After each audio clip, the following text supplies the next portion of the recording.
ইসমাইল দেহলভি ভারতের মাটিতে সেই তাওহীদ নবী মুস্তাফার করলো। কি তাওহীদ করলো? তাকওয়াতুল ঈমানের মধ্যে লিখলো নবী মরে মাটির সাথে মিশে গেছেন। তাকওয়াতুল ঈমানের মধ্যে লিখলো নবী নিজের মেয়ে ফাতেমাকে বাঁচাতে পারবে না, তো আমাদেরকে কিয়ামতের ময়দানে কি করে বাঁচাতে পারে? তাকওয়াতুল ঈমানে লিখলো নবী হোক বা ওলি হোক আল্লাহর শানের সামনে তারা চামার চাইতেও নোংরা। সেই তাকওয়াতুল ঈমানের মধ্যে লিখলো নবীর সম্মান বড় ভাইয়ের মতো করতে হবে, বেশি করলে শিরক হয়ে যাবে। আর সিরাতে মুস্তাকিমের মধ্যে কি লিখলো? এই সিরাতে মুস্তাকিমে 148 পৃষ্ঠার মধ্যে ইসমাইল দেহলভি লিখলো নামাজের মধ্যে যদি গরুর শরণ চলে আসে নামাজ হয়ে যাবে, নামাজের মধ্যে যদি ছাগলের শরণ চলে আসে নামাজ হয়ে যাবে, মুহাম্মদ রাসূলুল্লাহর শরণ চলে আসলে শিরক হবে, নামাজ হবে না। এইগুলো নোংরা আকীদা লিখলো। তখন ইসমাইল দেহলভি তার থেকে আরেকটি ওয়াহাবি মতবাদের ফাংড়ি বের হলো, দারুল উলুম দেওবান্দ মাদ্রাসা। এই মাদ্রাসার লোককে বার্তানিয়া হুকুমাতের পক্ষ থেকে 600 টাকা করে এক একটা শিক্ষককে বেতন দেওয়া হতো। দেওবন্দীদের লেখা কিতাব মাকালেমাতুস সাদরাইনের মধ্যে লেখা আছে 600 টাকা করে বেতন দেওয়া হতো। তখন দেওবন্দ থেকে কিছু কিতাব লেখা হয়েছিল, মাত্র আমি 4টি কিতাবের নাম বলছি, তাহজিরুন নাস, হিফজুল ঈমান, তারপরে আপনার হচ্ছে ফাতাওয়া রশিদিয়া, আরেকটি হচ্ছে বারাহিনে কাতিয়া। এই যে কিতাবটির নাম বললাম আমার গাড়ির ডিক্কিতে লেখা আছে। দেওবন্দ মাদ্রাসার প্রতিষ্ঠাতা কাসিম নানতাবি সাহেব তিনি নিজের কিতাব তাহজিরুন নাসের 25 পৃষ্ঠার মধ্যে খাতমে নবুয়াতের এমন একটা উল্টা ব্যাখ্যা করলো যেই ব্যাখ্যা পূর্বের কোন মুসলমান করেননি। কি ব্যাখ্যা করলো? তিনি বলছেন নবী পাক যে শেষ নবী, এর মানে এটা নয় যে নবীর পরে নতুন নবী জন্ম নিবে না, বরং আল্লাহর নবীর পর যদি কোনো নতুন নবী জন্ম নিয়ে নেয় তবুও শেষ নবী আমাদের নবী থাকবে। এটা সারাসার কুফরিয়া ব্যাখ্যা ছিল। কিন্তু খাতেমুন নবীনের ব্যাখ্যা সারা পৃথিবীর উম্মত কোনটা বিশ্বাস করতেন? খাতেমুন নবীন আমাদের নবীর পরে নবুয়াতের দরওয়াজা বন্ধ, কিয়ামতের সকাল পর্যন্ত কোন নতুন নবী জন্ম নিবে না। কিন্তু কাসিম নানতাবি সাহেব বার্তানিয়া হুকুমাতের বেতন নেওয়ার জন্য কি লিখলেন? নবীর পরে নতুন নবী যদি জন্ম নিয়ে নেয় শেষ নবী আমাদের নবী থাকবে, কিন্তু নবীর পরে নতুন নবী জন্ম নিতে পারে। খাতেমুন নবীন মানে শেষ নবী আমাদের নবী, কিন্তু নবীর পরেও নবী জন্ম নিতে পারে, একটি কুফরি আকীদা। তারপরে আশরাফ আলী থানভী সাহেব নিজের কিতাব হিফজুল ঈমান দারুল উলুম দেওবন্দের ছাপ 8 নম্বর পৃষ্ঠার মধ্যে লিখলো যদি নবীকে কিছু ইলমে গায়ব থাকে এতে নবী পাকের কি বিশেষত্ব? এই রকম ইলমে গায়ব যেই রকম নবীকে আছে এই রকম তো প্রত্যেক জানোয়ারকেও আছে, প্রত্যেক বাচ্চাকেও আছে, প্রত্যেক পাগলকেও আছে। আল্লাহর নবীর মহা সমুদ্রের জ্ঞানকে জীবজন্তু পশু পাখি বাচ্চা জানোয়ারের সাথে তুলনা দিয়ে একটি কুফরি আকীদা প্রচার করা হলো। তারপরে চলে আসেন সারা পৃথিবীর মুসলমানের আকীদা হচ্ছে সারা পৃথিবী যদি মিথ্যা বলে আল্লাহ মিথ্যা বলতে পারে না, আল্লাহর নবীগণ মিথ্যা বলতে পারে না।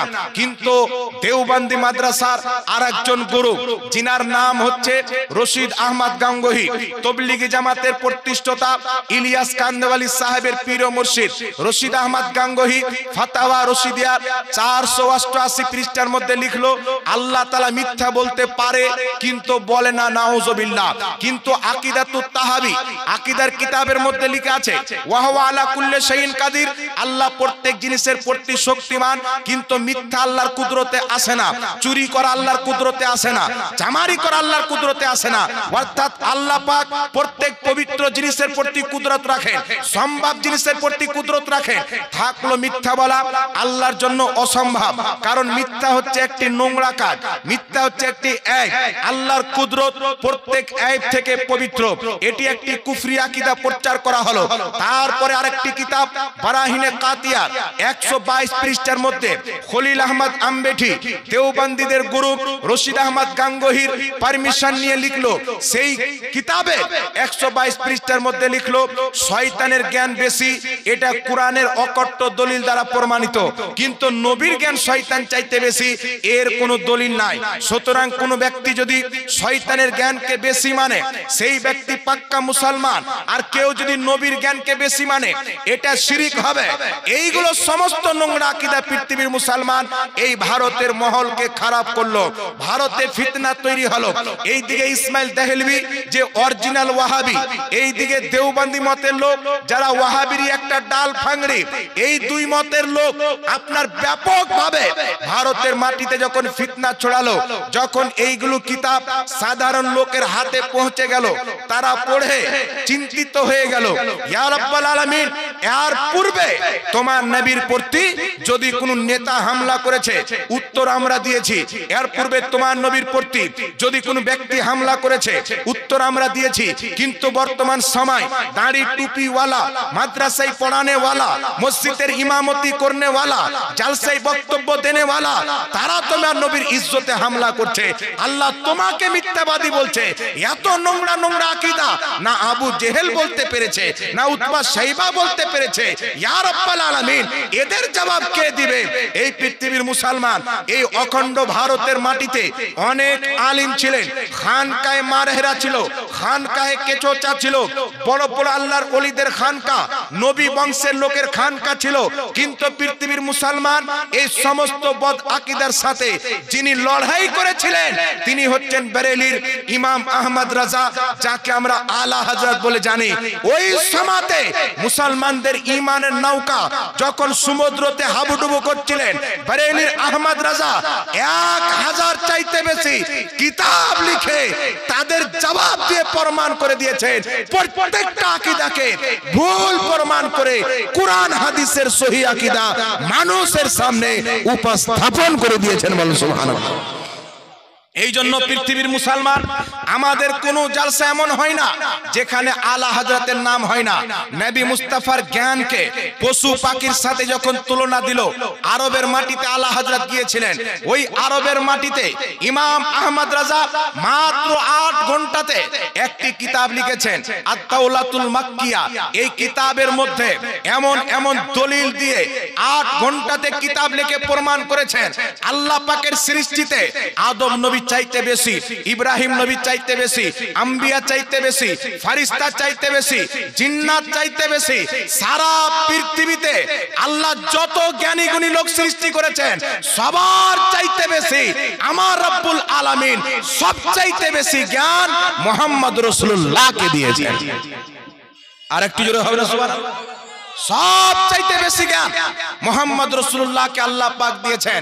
ইমাম আহলে সুন্নাত একটি উদাহরণ দিয়েছিলেন, সারা পৃথিবীর জ্ঞানকে যদি এক দিকে রাখা হয়, আমার নবী মুস্তাফার জ্ঞানকে যদি আরেক দিকে রাখা হয়, যদি নবী মুস্তাফার জ্ঞান 7 সমুদ্র পানির সমতুল্য হয়, সারা পৃথিবীর জ্ঞান 7 সমুদ্র নবী মুস্তাফার জ্ঞানের সামনে এক ফোঁটা পানির সমতুল্য হতে পারে না। জোরে বল সুবহানাল্লাহ। এই জন্য পৃথিবীর মুসলমান বিভিন্ন নোংরা আকীদা এইগুলো উম্মতের মধ্যে তারা ছড়ালো। এইগুলো আকীদা কি আকীদা? মনে রাখবেন মুসলমান, আজকে বিদাত বিদাত বলে চিল্লাই, শিরিক শিরিক বলে চিল্লাই, এই সমস্ত নতুন আকীদা হচ্ছে বিদাত। তো মুহাম্মদ বিন আব্দুল ওয়াহাব নজদি ওয়াহাবি মতবাদকে জন্ম দিলেন আমেরিকা এবং বার্তানিয়া ইহুদি খ্রিস্টানদের সহায়তা নিয়ে, তাদের মাল নিয়ে, তাদের আপনার অস্ত্র নিয়ে ওয়াহাবি মতবাদকে প্রচার করে ধীরে ধীরে আমেরিকা এবং ইসরায়েল যখন তৈরি হলো, এরা দুই দেশ এবং বার্তানিয়া সবাই মিলে সৌদি আরবের মাধ্যমে দেশে দেশে ফান্ডিং কে পাঠিয়ে তারা কি করলো, ওই যে ইহুদিদের মিটিং হয়েছে আমেরিকার মাটিতে, সেখানে বলছে কোরআন হাদিসের অপব্যাখ্যা করে ওয়াহাবি মতবাদের পক্ষে, কোরআনের আয়াত যদি বিপক্ষে হয় তাকে ঘুরিয়ে ঘাড়িয়ে ওয়াহাবি মতবাদের পক্ষে নিয়ে এসো, হাদিস যদি বিপক্ষে যায় জাল জয়ী বলে চালিয়ে দাও, আর পক্ষে যদি জাল হাদিস হয় সেটাকে সহি বলে চালিয়ে বাংলাতে গুগলে লিখে ছাড়ো, ইউটিউবে ছাড়ো, ফেসবুকে ছাড়ো, দুনিয়াতে ফেলিয়ে দাও। বাঙালিদেরকে বাংলাতে, আরবি জাননেওয়ালাকে আরবিতে, হিন্দি বলনেওয়ালাকে হিন্দিতে, সারা পৃথিবীতে ওয়াহাবি মতবাদকে ছড়িয়ে দাও। আসল ইসলাম ধ্বংস হয়ে যাবে, আমেরিকা বার্তানিয়ার দেওয়া ইসলাম পৃথিবীতে বিরাজ করবে। বলো নাউজুবিল্লাহ। তবে পৃথিবীর মুসলমান পবিত্র কোরআনুল কারীম এবং রাসূল আরবি সাল্লাল্লাহু আলাইহি সাল্লাম এবং ইসলাম ধর্ম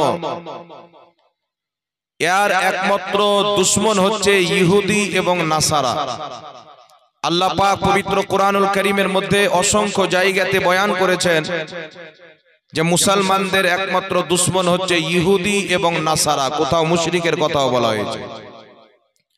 তো ইহুদি এবং নাসারা আমার আপনার নবী সাল্লাল্লাহু আলাইহি ওয়াসাল্লামকে অনেক কষ্ট দিয়েছে, এবং যারা ইহুদি পূর্বে তারা অনেক আম্বিয়ায়ে কিরামকে হত্যা করেছে, নবীগণকে শহীদ করেছে, এবং আমাদের নবী সাল্লাল্লাহু আলাইহি ওয়াসাল্লামকেও শহীদ করার অনেক প্ল্যানিং করেছেন। তবে আল্লাহ তাবারাক ওয়া তাআলার দ্বীন ইসলামকে মিটাবার জন্য কোরআনুল কারীমকে মক্কা মদিনা থেকে যেন বের হতে না দেওয়া যায় অনেক কৌশল অবলম্বন করেছে, চক্রান্ত করেছে। কিন্তু আল্লাহ তাবারাক ওয়া তাআলা নিজের নবী এবং নবী পাক সাল্লাল্লাহু আলাইহি সাল্লামের জানসার সাহাবী তিনাদের মাধ্যমে সারা পৃথিবীতে ইসলামকেও প্রচার করেছেন এবং কোরআনকেও প্রচার করেছেন। এই জন্য কোরআনুল কারীম বা ইসলামের কেউ কোনো ক্ষতি করতে পারেনি। তবে বিরাদর ইসলাম, ইহুদি এবং নাসারা যখন দেখলো যে কোরআনকে খতম করা অসম্ভব, ইসলামকে মিটিয়ে দেওয়া অসম্ভব, তবে আমরা ইসলামকে দুর্বল করতে পারি, কমজোর করতে পারি, আল্লাহ পাকের কোরআনকে আমরা মিটাতে পারি না, কোরআনের মধ্যে কোনো চেঞ্জিং আনতে পারি না। কারণ যেই কোরআন কাগজে আছে সেই কোরআনকে আগুন দিয়ে জ্বালিয়ে দেওয়া সম্ভব, সেই কোরআনকে ছিঁড়ে দেওয়া সম্ভব, কিন্তু যেই কোরআন মুসলমানদের বাচ্চা বাচ্চার সিনাতে হাফিজে কোরআনের অন্তরে ভরা আছে, সেই কোরআনকে না কেউ জ্বালাতে পারবে না কেউ ছিঁড়তে পারবে। এই জন্য সারা পৃথিবীতে এমন কোন দেশ নাই যেই দেশে পবিত্র কোরআনুল কারীমের হাফিজ নাই। লক্ষ লক্ষ কোটি কোটি হাফিজ সারা পৃথিবীর মাটিতে বর্তমান সময়ে উপস্থিত রয়েছেন।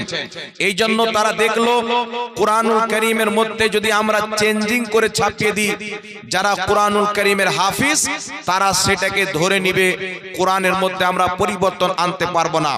তবে আমরা একটা করতে পারি, ইহুদিদের সমস্ত পাদ্রী ইসরায়েলের মাটি থেকে গিয়ে, বার্তানিয়ার মাটি থেকে গিয়ে আমেরিকার মাটিতে একটা মিটিং এ তারা বলল, পাস করলো যে আমরা কোরআনুল কারীমকে মিটাতে পারি না, তবে কোরআনুল কারীমের অপব্যাখ্যা করে মুসলমানের আকীদা খারাপ করতে পারি, মুসলমানের মধ্যে দ্বন্দ্ব লাগাতে পারি, মুসলমানদেরকে ফিতনাতে ফেলতে পারি।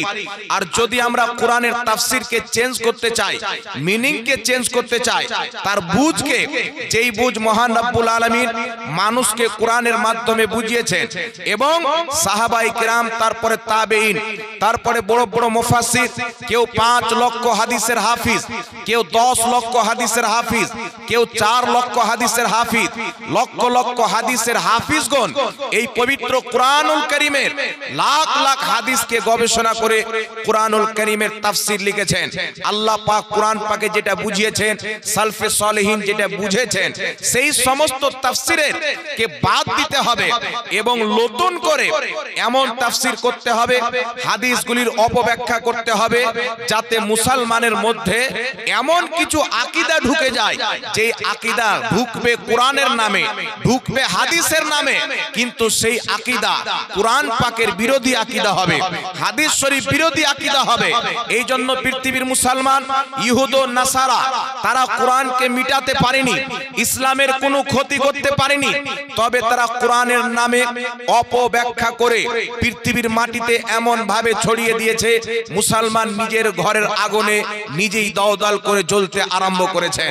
এই জন্য পৃথিবীর মুসলমান তাদের মিটিং এ, সম্পূর্ণ মিটিং এর ভিডিও আমার মোবাইলে বর্তমান রাখা আছে, ইহুদির পাদ্রীরা আলোচনা করতেছে আমরা কোরআন এবং হাদিসের নতুন নতুন ব্যাখ্যা করে বাঙালিদেরকে বাংলা জাবানে, উর্দু ভাষীদেরকে উর্দু জাবানে, আর এই করার কারণে, এই কাজকে কামিয়াব করার কারণে, সফলতা করার কারণে এরা সৌদি আরবকে হাতে করেছে। আমরা কোরআন হাদিসের অপব্যাখ্যা করে সৌদির আলিমদেরকে দিব, যারাকে ওলামায়ে নজদ বলা হয়। এই ওলামায়ে নজদকে এটা আমাদেরকে বুঝতে হবে।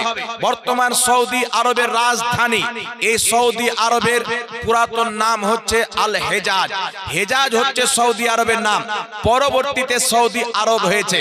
এই হেজাজের মাটিতে, আরবের মাটিতে যেমন মক্কা একটি শহর, মদিনা একটি শহর, তেমন আরেকটি জায়গা রয়েছে শহর, যার নাম হচ্ছে নজদ, যার নামকে চেঞ্জ করে বর্তমান সরকার রিয়াজ রেখেছেন। এবং সৌদি আরবের যেমন ভারতের রাজধানী দিল্লি, বাংলাদেশের রাজধানী ঢাকা, তেমনি আরবের রাজধানী হচ্ছে রিয়াজ। নজদের নামকে পরিবর্তন করে রিয়াজ রেখে তাকে তারা রাজধানী বানিয়েছে। এর ইতিহাস কি আছে? আল্লাহর নবী সাল্লাল্লাহু আলাইহি সাল্লাম মিশকাতুল মাসাবির মধ্যে হাদিসটি লিপিবদ্ধ। রাসূলে কায়নাত দোয়া করছেন, আল্লাহুম্মা বারিক লানা ফি শামিনা, ইয়া রাব্বাল আলামিন তুমি বরকত নাজিল করো শাম দেশে, ওয়া ইয়ামানিনা, ইয়া রাব্বাল আলামিন তুমি বরকত নাজিল করো ইয়ামান দেশে। আমার নবী যখন দোয়া করতেছিলেন, ওই জায়গাতে শাম দেশের সাহাবী উপস্থিত ছিলেন, ইয়ামান দেশের সাহাবী উপস্থিত ছিলেন, নজদের সাহাবী উপস্থিত ছিলেন। যিনারা নজদের সাহাবী ছিলেন, তিনারাই দেখছেন আল্লাহর নবী শাম দেশে বরকতের দোয়া করলেন, ইয়ামান দেশে বরকতের দোয়া করলেন, কিন্তু নজদের জন্য দোয়া করলেন না। আরে যার বাড়ি যেখানে আছে, আপন আপন এলাকার সাথে, আপন আপন গ্রামের সাথে সবারই একটা ভালোবাসা থাকে। নজদের সাহাবী চিন্তা করলেন, শাম দেশের জন্য দোয়া হলো, ইয়ামানের জন্য দোয়া হলো, একটু আমাদের নজদের জন্য দোয়া করিয়ে নি। কারণ পৃথিবীর দোয়া ফিরিয়ে দেওয়া হয়, কিন্তু রাসূলের দোয়া কোনোদিন ফিরিয়ে দেওয়া হয় না। নজদের সাহাবী বলছেন, ইয়া রাসূলুল্লাহ একটু আমাদের নজদের জন্য দোয়া করেন। আল্লাহর নবী আবার দোয়া করছেন, আল্লাহ তুমি বরকত নাজিল করো শাম দেশে, আল্লাহ তুমি বরকত নাজিল করো ইয়ামান দেশে। আবার নজদের সাহাবী বলছেন, হুজুর আমাদের নজদের জন্য দোয়া করেন। কয়েকবার যখন নজদের সাহাবীগণ বললেন নজদের জন্য দোয়া করতে, আমার আপনার নবী মুস্তাফা আলাইহিস সালাতু ওয়াস সালামের চেহারার রং পরিবর্তন হয়ে গেল। রাসূলে পাক জালালে এসে বললেন, আমি ওই নজদের জন্য দোয়া করব, ওই নজদের জন্য আমি দোয়া করব না। এই নজদ থেকে শয়তানের সিং বের হবে, শয়তানের দল বের হবে, ফিতনা বের হবে। সমস্ত মুহাদ্দিস একমত হয়ে বলেছেন, ওই ফিতনা, ওই শয়তানের সিংয়ের নাম হচ্ছে মুহাম্মদ বিন আব্দুল ওয়াহাব নজদি।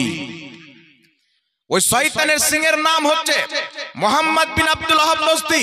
আমার আপনার নবী মুস্তাফা সাল্লাল্লাহু আলাইহি ওয়াসাল্লাম 1450 বছর পূর্বে এই শয়তানের এবং এই ফিতনার বাশারাত, ভবিষ্যৎবাণী নিজের যুগে করে দিয়েছিলেন। হাদিসের কিতাবের মধ্যে লিপিবদ্ধ রয়েছে। পৃথিবীর মুসলমান আরেকটি হাদিস শুনেন, বিষয়টা বুঝাতে সহজ হবে। ইমাম ইবনে কাসির রাহমাতুল্লাহ আলাইহি নিজের কিতাব তাফসীর ইবনে কাসিরের মধ্যে হাদিসটি লিপিবদ্ধ করেছেন। তিনি নিজেই হাদিসটিকে সহিহ বলেছেন। হাদিসের বর্ণনাকারী হযরতে হুযায়ফা বিন ইয়ামান রাদিয়াল্লাহু তাআলা আনহু, নবী মুস্তাফার সাহাবী। আল্লাহর নবী বলছেন, তিনি বর্ণনা করছেন, রাসূলে পাক সাল্লাল্লাহু আলাইহি সাল্লাম বলছেন, আমাকে কিছু লোকের ভয় আছে, তারা বের হবে তলোয়ার নিয়ে, বেরিয়ে তারা আমার উম্মতের উপরে শিরকের ফতোয়া দিবে, শিরকের ফতোয়া দিয়ে আমার উম্মতকে হত্যা করবে। হযরতে হুযায়ফা বিন ইয়ামান বললেন, ইয়া রাসূলুল্লাহ, ইয়া হাবিবাল্লাহ, সত্যি কি আপনার উম্মত শিরকে লিপ্ত হয়ে যাবে? আপনার উম্মতের মধ্যে কি শিরক ছড়িয়ে পড়বে? রাসূলে পাক বলছেন, না, যারা শিরকের ফতোয়া দিবে তারা নিজেই মুশরিক থাকবে, যাদের উপরে ফতোয়া দিবে তারা মুসলমান এবং ঈমানদার থাকবে। জোরে বল সুবহানাল্লাহ। আমার আপনার নবী মুস্তাফা 1450 বছর পূর্বে এই এলানটা করে দিয়েছেন। ইমাম ইবনে কাসির নিজের কিতাব তাফসীর ইবনে কাসিরের মধ্যে উল্লেখ করেছেন, এই পৃথিবীর মুসলমান যুগে যুগে পৃথিবীর মাটিতে, বিশ্বের মানচিত্রে অনেক জায়গাতে মুসলিম সমাজের প্রতি আক্রমণ হয়েছে, হামলা হয়েছে, মুসলমানকে হত্যা করা হয়েছে। কারবালার ইতিহাস আমরা ভুলিনি, জিদ্দের ময়দানের ইতিহাস আমরা ভুলিনি, তারপরে স্পেন দেশের ইতিহাস আমরা ভুলিনি। বিশ্বের মাটিতে বিভিন্ন জায়গাতে মুসলমানকে হত্যা করা হয়েছে, কিন্তু আমার নবী বলেছিলেন এক দল লোক বের হবে, তারা নিজেকে মুসলমান বলে দাবি করবে, তারা মুসলমানের উপরে শিরকের ফতোয়া দিয়ে তাদেরকে হত্যা করবে। মুসলমানদেরকে মুশরিক বলে শিরকের ফতোয়া দিয়ে এই পৃথিবীর মাটিতে যেই ব্যক্তি লক্ষ লক্ষ মুসলমানকে মক্কা মদিনার মাটিতে আরবের মাটিতে হত্যা করেছিল, সেই লোকটার নাম হচ্ছে মুহাম্মদ বিন আব্দুল ওয়াহাব নজদি। এই লোকটার নাম হচ্ছে মুহাম্মদ বিন আব্দুল ওয়াহাব নজদি। এই লোকটার বাবা আব্দুল ওয়াহাব নজদি রাহমাতুল্লাহ আলাইহি একজন খাঁটি আহলে সুন্নাত ওয়াল জামাত হাম্বলি মাযহাবের লোক ছিলেন। এই লোকটার ভাই সুন্নি মুসলমান, এর চাচা আত্মীয় স্বজন পুরো খানদান আহলে সুন্নাত ওয়াল জামাতের ছিলেন।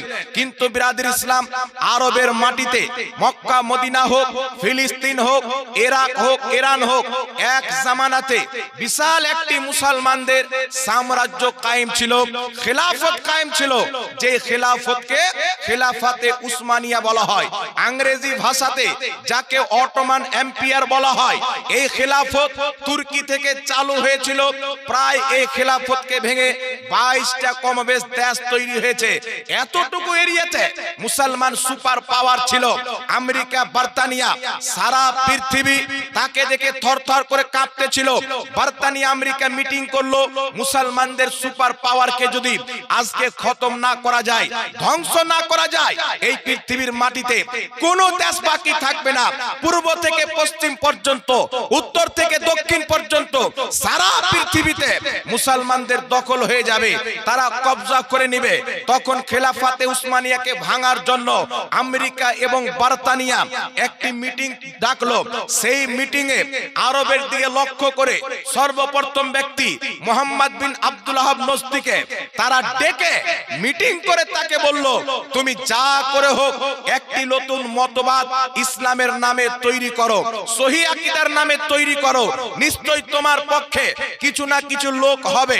যখন আরবের কিছু লোক তোমার মতদর্শের হয়ে যাবে, তখন তুমি বলবে তুর্কিরা হচ্ছে তুর্কিস্তানি, আমরা হচ্ছি আরববাসী, নবী এসেছেন আরবি ভাষা, কোরআন হচ্ছে আরবি ভাষা, হাদিস হচ্ছে আরবি ভাষা, কবরে আরবি চলবে, হাসরে আরবি চলবে, জান্নাতীদের ভাষা হবে আরবি, আর আমাদের প্রতি তুর্কি এসে রাজত্ব করবে। সারা পৃথিবীতে দুনিয়াতে যত মানুষ আছে সর্বশ্রেষ্ঠ হচ্ছে আরববাসী। এই জন্য আমাদের প্রতি তুর্কি বলনেওয়ালা, তুর্কি ভাষা বলনেওয়ালা তুরস্কের লোক আমাদের প্রতি রাজত্ব করবে, এটা কোনোই মতে হবে না। তখন মুহাম্মদ বিন আব্দুল ওয়াহাব নজদিকে আমেরিকা এবং ব্রিটেনিয়া ব্যাপকভাবে ফান্ডিং দিতে আরম্ভ করলো। এই মুহাম্মদ বিন আব্দুল ওয়াহাব নজদি কিছু চটি বই লিখলো। মনে রাখবেন মুসলমান, মুহাম্মদ বিন আব্দুল ওয়াহাব নজদির আগে আল্লাহর কসম খেয়ে বলি, এই পৃথিবীর মাটিতে 1847 এর পূর্বে আরব দেশ বলেন, পৃথিবীর দুনিয়ার যে কোনো কোণা বলেন, এই পৃথিবীর মাটিতে 1847 এর পূর্বে জমিনের মাটিতে ওয়াহাবি মতবাদের না কোনো মাদ্রাসা আছে, না কোনো মসজিদ আছে। কারণ 1847 এর পূর্বে পৃথিবীতে যত মুসলমান ছিল, কিছু শিয়া ছিল, বাকি সবাই চার মাযহাব মান্যকারী আহলে সুন্নাত ওয়াল জামাত সুন্নি মুসলমান ছিল। এই মুহাম্মদ বিন আব্দুল ওয়াহাব নজদি তাকে আমেরিকা, ইসরায়েল ফান্ডিং করলো যে তুমি আস্তে আস্তে নিজের দলকে গোছাও। কয়েকটি সে কিতাব লিপিবদ্ধ করলো, তার মধ্যে একটি কিতাব হচ্ছে কিতাবুত তাওহীদ। সেই কিতাব লিপিবদ্ধ করে কি লিখলো দেখেন বিরাদর ইসলাম, একটা কথা মনে রাখবেন, রাসূল সাল্লাল্লাহু আলাইহি ওয়াসাল্লাম বলেছেন গুনাহে কবিরার কারণে কোনো ব্যক্তি কাফির হয় না। দারু পান করা গুনাহে কবিরা, কেউ যদি দারুকে হারাম জানে, হারাম মনে করে পান করে, বড় গুনাহ হবে, পাপ হবে, কিন্তু সেই ব্যক্তি কাফির হয়ে যাবে না, ইসলাম থেকে বেরিয়ে যাবে না। একজন ব্যক্তি জুয়া খেলছেন, জুয়া খেলা হারাম, হারাম কাজ করছে, সেই ব্যক্তি পাপী হবে, কিন্তু সেই ব্যক্তি কাফির হবে না। যদি কোনো কবিরা গুনাহ করনেওয়ালাকে কোনো ব্যক্তি কাফির বলে, রাসূল পাক বলেছেন, বুখারীর মধ্যে হাদিস, মিশকাতুল মাসাবির মধ্যে হাদিস, আল্লাহর নবী বলছেন যদি কোনো ব্যক্তি কোনো মুসলমানকে, তার পাপ যত হোক, যদি মুসলমান থাকে সেই ব্যক্তিকে যদি কাফির বলে, সে যদি কাফির না থাকে, যেই ব্যক্তি কাফির বলবে সেই ব্যক্তি নিজেই কাফির হয়ে যাবে। এমন একজন ব্যক্তিকে কেউ যদি কাফির বলে, কেউ যদি মুশরিক বলে, সেই ব্যক্তি কাফিরও নয়, সেই ব্যক্তি মুশরিকও নয়। নবী মুস্তাফার বুখারীর হাদিস, আল্লাহর নবী বলছেন, কেউ যদি কাউকে কাফির বলে, মুশরিক বলে, এমন হতে পারে না যে দুইজনের মধ্যে কেউ কাফির থাকবে না। রাসূল পাক বলছেন, যেই ব্যক্তিকে কাফির বললো, সে যদি কুফরিতে লিপ্ত থাকে, ঠিক আছে, সে কাফির। সে যদি শিরকে লিপ্ত থাকে, ঠিক আছে, সে কাফির। আর যদি সে কুফরিতে লিপ্ত না থাকে, শিরকে লিপ্ত না থাকে, পাপ যত থাক, সে যদি কুফর ও শিরক থেকে পাক থাকে, গুনাহগার মুসলমান থাকে, তাকে যদি কেউ কাফির বলে, যতই বড় আল্লামা হোক, ইমাম হোক, মুফতি হোক, সেই কুফর তারই উপরে আসবে, সেই ব্যক্তি নিজে কাফির হয়ে যাবে। এই বিধান আমার আপনার নবী তৈরি করেছেন। মুহাম্মদ বিন আব্দুল ওয়াহাব নজদি কিতাবুত তাওহীদ লিখে শিরকের এমন তারিফ করলো, শিরকের এমন ব্যাখ্যা করলো, এই শিরকের ব্যাখ্যা পৃথিবীর এর পূর্বে জমিনের মাটিতে কোনো ইমাম করেননি, কোনো মুহাদ্দিস করেননি, কোনো আপনার পৃথিবীর কেউ করেননি। নতুন নতুন আইডিয়া দিল, মানুষকে বুঝালো নবী মুস্তাফা কিয়ামতের ময়দানে উম্মতের কোনো উপকার করতে পারবে না, আল্লাহ ছাড়া কেউ কোনো কাজে আসবে না। নবী মুস্তাফার ওসিলা নেওয়া শিরকে আকবার, শিরিক বলে ফতোয়া দিল। কিন্তু পৃথিবীর মানুষ শুধু তাই নয়, ওই কিতাবুত তাওহীদের মধ্যে আরো জঘন্য ফতোয়া দিল কি, যে আদম আলাইহিস সালাম শিরিক ফিল ইতাআত করেছিলেন, আদম আলাইহিস সালাম শিরিক করেছিলেন। এই ফতোয়া আদম নবীর প্রতি কে দিল? মুহাম্মদ বিন আব্দুল ওয়াহাব নজদি। আজ পর্যন্ত তার কিতাব কিতাবুত তাওহীদের মধ্যে লেখা আছে যে আদম আলাইহিস সালাম শিরিক করেছিলেন। মনে রাখবেন মুসলমান, ইসলামের আকীদা হলো আল আম্বিয়াউ মাসুমুন, প্রত্যেক নবী হচ্ছে মাসুম, গুনাহ থেকে পাক, গুনাহ থেকে পবিত্র। যদি কোনো ব্যক্তি নবীকে গুনাহগার বলে, সেই ব্যক্তি কাফির হয়ে যাবে। যদি কোনো ব্যক্তি কোনো নবীকে পাপী বলে, সেই ব্যক্তি কাফির হয়ে যাবে। ইসলামের রুলস হচ্ছে, পাপী বললে যদি কাফির হয়, আদম আলাইহিস সালামকে মুশরিকের ফতোয়া দিয়েছে। শিরিক কাকে বলে? আল্লাহ কুরআন পাকে বলছেন, শিরিক হচ্ছে পৃথিবীর সবচাইতে বড় গুনাহ। যেই শিরিক করলে একজন ব্যক্তি মুসলমান থাকে না। স্ত্রী যদি মুসলমান থাকে, স্বামী যদি শিরিক করে, বিবাহ তালাক হয়ে যাবে। তার ফতোয়া অনুযায়ী আদম নবী মুসলমান ছিলেন না, মুশরিক ছিলেন। তিনার স্ত্রী হাওয়া তালাক হয়ে গেছিলেন, নাউজুবিল্লাহ। এই রকম জঘন্য ফতোয়া দিয়ে শিরকের অপব্যাখ্যা করে কিতাবকে ছাপিয়ে যখন তার কিছু ছাত্র হয়ে গেল, তার দলে 2-4 হাজার লোক তার পক্ষে হয়ে গেল, আমেরিকা এবং ব্রিটেনিয়া ট্যাঙ্ক দিয়ে এবং গোলা বারুদ দিয়ে বলল, আব তুমি হামলা করো। মুহাম্মদ বিন আব্দুল ওয়াহাব নজদি মুসলমানকে হত্যা করার জন্য একটি ফতোয়া জারি করলো। কি ফতোয়া জারি করলো? যে আমি মুহাম্মদ বিন আব্দুল ওয়াহাব নজদি, আমি এবং আমার উদ্দেশ্যী, আমার মান্যকারী ব্যতীত পৃথিবীতে যত মুসলমান আছে, হানাফি মাযহাবের হোক, শাফি মাযহাবের হোক, মালিকি মাযহাবের হোক, হাম্বলি মাযহাবের হোক, পৃথিবীতে যত মুসলমান আছে ওয়াহাবি মত ব্যতীত, এরা সবাই হচ্ছে মুশরিক। এদেরকে হত্যা করা ওয়াজিব, এদের মালকে ছিনতাই করা জায়েজ।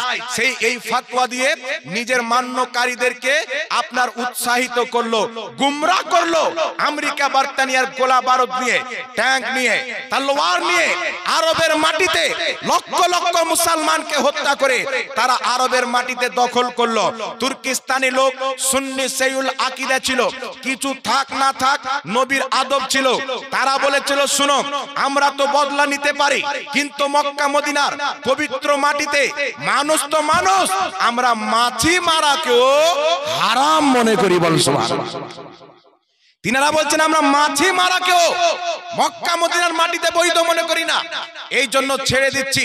আরব তোমরা নিয়ে নাও, কিন্তু নবী মুস্তাফার তাবাররুকাত দিয়ে দাও। নবী মুস্তাফার ব্যবহার করা সামান, নবীর জুব্বা পাগড়ি, নবী মুস্তাফার হাতের লাঠি, নবী মুস্তাফার উযু করা সামান, নবী মুস্তাফার পানি পান করার বাসন, যতগুলি তাবাররুকাত ছিলেন নবী সাহাবীর, তুর্কিস্তানের লোক নিয়ে তুর্কিতে চলে আসলেন। এই জন্য সারা পৃথিবীর সব চাইতে নবী মুস্তাফার তাবাররুকাত আপনার তুর্কির মাটিতে ইস্তাম্বুল বলে একটি শহর আছে, যাকে আগে কুস্তুনতুনিয়া বলা হতো। এই শহরে একটি মিউজিয়াম তৈরি করা আছে, যেখানে নবী মুস্তাফার ব্যবহারকৃত সামানগুলি রেখেছেন। এই জন্য পৃথিবীর মুসলমান তখন কি করা হলো, মুহাম্মদ বিন আব্দুল ওয়াহাব নজদির মান্যকারীকে সবাই ওয়াহাবি বলে জানতো, ওয়াহাবি বলে জানতো। আরবের মাটিকে তারা যখন দখল করে নিল, এই থেকে ভারতের মাটিতে বার্তানিয়া হুকুমত ছিল। এই ভারতের মাটিতে মুসলমানদের মধ্যে কোনো দ্বন্দ্ব ছিল না, মাত্র কিছু সংখ্যক শিয়া ছিল। 100% মধ্যে 2 বা 3% শিয়া, বাকি 97% সব মুসলমান হানাফি মাযহাব মান্যকারী সুন্নি সাইউল আকীদা মুসলমান ছিল। এই ভারতের মাটিতে মুসলমান একমত ছিল।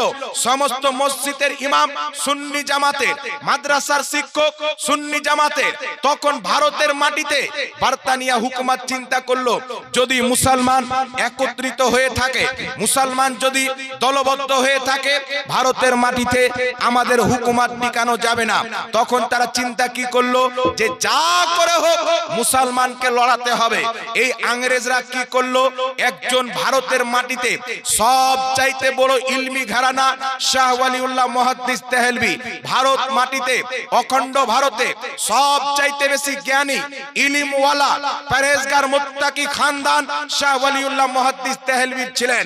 তিনার খানদানের একজন ব্যক্তি ইসমাইল দেহলভীকে ইংরেজরা খরিদ করে হজ করতে পাঠালো। হজ করতে গিয়ে তাকে সাক্ষাৎ করালো মুহাম্মদ বিন আব্দুল ওয়াহাব নজদির সাথে। মুহাম্মদ বিন আব্দুল ওয়াহাব নজদির সাথে সাক্ষাৎ করে তার কিতাবুত তাওহীদ নিয়ে কিছুক্ষণ তার সাথে সময় কাটিয়ে তার নোংরা আকীদাগুলি তার মধ্যে ভরে ইংরেজদের ফান্ডিং নিয়ে ভারতের মাটিতে চলে আসলো। ভারতের মাটিতে এসে কিতাবুত তাওহীদের বা উর্দুতে ট্রান্সলেশন করলো। কি কিতাব? কিতাবটির নাম হচ্ছে তাকওয়াতুল ঈমান। দুটি কিতাব লিখেছিল ইসমাইল দেহলভী। যেই ইসমাইল দেহলভী ভারতের মাটিতে ওয়াহাবি মতবাদকে প্রচার করেছেন, ওয়াহাবি মতবাদের গুরু এবং প্রতিষ্ঠাতা ইসমাইল দেহলভী ভারতের মাটিতে দুটি কিতাব লিখলো। কোথায় থেকে এসে? মুহাম্মদ বিন আব্দুল ওয়াহাব নজদির সাথে সাক্ষাৎ করে আরব থেকে এসে। কিতাবটির নাম কি? একটি হচ্ছে তাকওয়াতুল ঈমান, একটি হচ্ছে সিরাতে মুস্তাকিম।